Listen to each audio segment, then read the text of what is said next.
What is up, guys? So this whole Garry situation is pretty crazy. A lot of people were saying that he needs to leave his wife, saying that he's living at home with her ex-husband, and pointing out the fact that she wrote a book called How to Be a Wag, which is how to date younger athletes if you're a woman.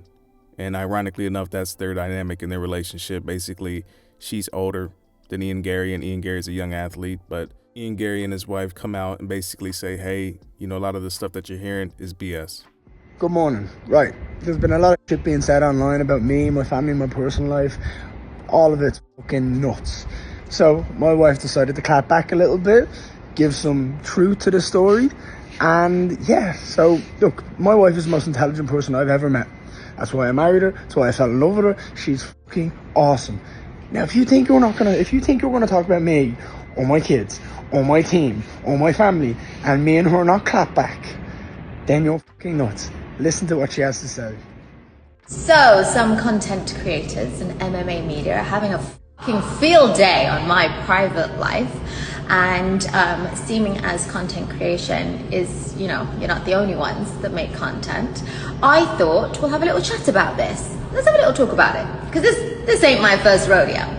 Let's start with some self-defamation, things that I've done, things that are accounted truthfully to me, and then what we'll do is we'll get on to the lies, like this crazy. Looking at the hate, the majority of the clips and the comments that I'm getting, without a doubt, the biggest thing that I've done wrong is age. I've gotten older. I've had a birthday every year, and that's fucking disgusting coming from a woman, especially. Getting older is not acceptable. So I'm a little bit, I fucked up there. I'm 40, and to people who haven't met me and are sat at home, that's really disturbing to them. They're really very upset about it and spending a great deal of time telling me how horrendous it is that I'm 40. Another thing that I did is that I dated someone almost 14 years younger than me. Actually, didn't just date him, married him, Ian. And that has really deeply shocked some people. It's shocked them so much that it's definitely not laced with sexism. It's affected their thoughts on everyone in the industry, including males who are dating females of the exact same age gap. They've definitely been offended by that as well. On to truth number 2, and this one's the big reveal. I wrote a book called How to Be a Wag. Now, that statement itself is a little bit of a stretch. I can hardly call myself an author of an 11-page Audible-only satire story that was written in 2010. Now, 2010, that context is key because that was during the FIFA World Cup, where I was working at OK Magazine, working with various different gossip mags, and we were creating this hilarious satire look at wives and girlfriends in football. That's what WAG stands for, wives and girlfriends. It's got nothing to do with age, and I wasn't 40 then, was I? So come on, a little bit of maths. If you want to call me an author for that, sweet. I think it was more of a light-hearted podcast, but I was well ahead of my time. That satirical look is, if you've listened to it, really silly, and anyone who takes it as fact has completely missed the mark. Lo and behold, I'll hold my hands up, sarcasm isn't well taken, especially with American audiences. British humor and British sarcasm is often lost. At the time, it was a huge success and people got the joke, and it went out and it was funny and it did great. If you pick it up now as a content creator and you take it wildly out of context and you use it to troll and hate on someone, this is what you've created. This comment's horrendous, obviously. What I can't show you here are death threats, detailed rape threats, and I can't express to you the power of volume. For about 3 days now, every single day, constantly has been a huge, huge volume of them. Often they quote lines from the clips that have been made, and they express very clearly where they've come from. So that we're not lost in translation, MMA Guru, Red Pill MMA, and anyone who makes any content that looks like this has these kind of clickbaity, big, wild headlines. What you're doing is you're inciting a lot of hate to come my way. I want you to be very conscious that that is what your content, that is the consequence of your content. I want you to be conscious of that because I'm not the only one that you make those videos about.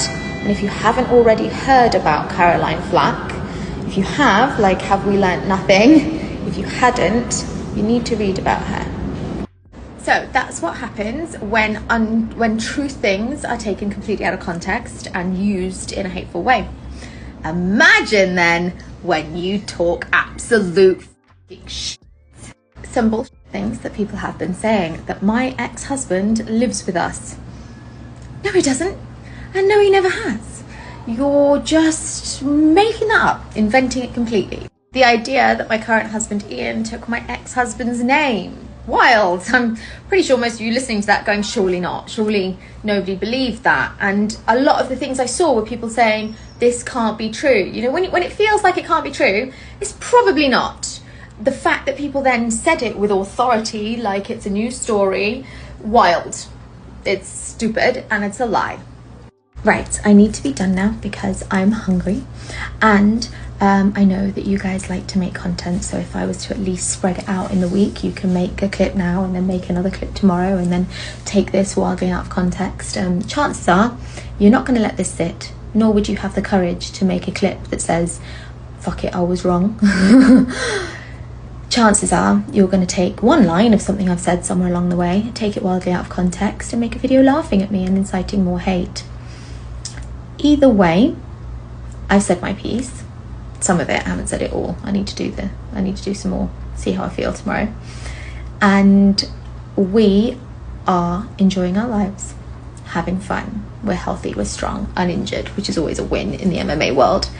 In an industry where the majority of fighters are quite boring, if we're giving you content, if we're enabling you to be able to pay your bills, because I know in the MMA world, most people still have proper jobs. It's not like the football world where you can live as a football journalist or a football presenter and make, you know, big bucks.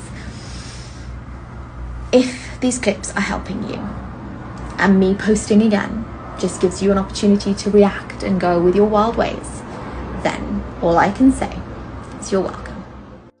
Just a whole lot of drama in general. You know, it reminds me of Dillon Danis and Logan Paul so much, right? Nina had nothing to do with Dillon Danis, but she was attached to Logan Paul, so it was all fair game for Dillon Danis to go hard in the pocket and just slam her. And in the fight game, people just don't care. You know, they're getting their heads beat in. So when it comes to words, you know, they'll drop words and talk about anything and anybody because to them, that's just less violent than getting head kicked in the head, you know. So fighting and fight promotion in the world of MMA is a cutthroat world, but I'm glad she got to tell her side of the story because a lot of people, they'll just believe the other side if there's no pushback to it. But tell me what you guys think about all this stuff in the comments below.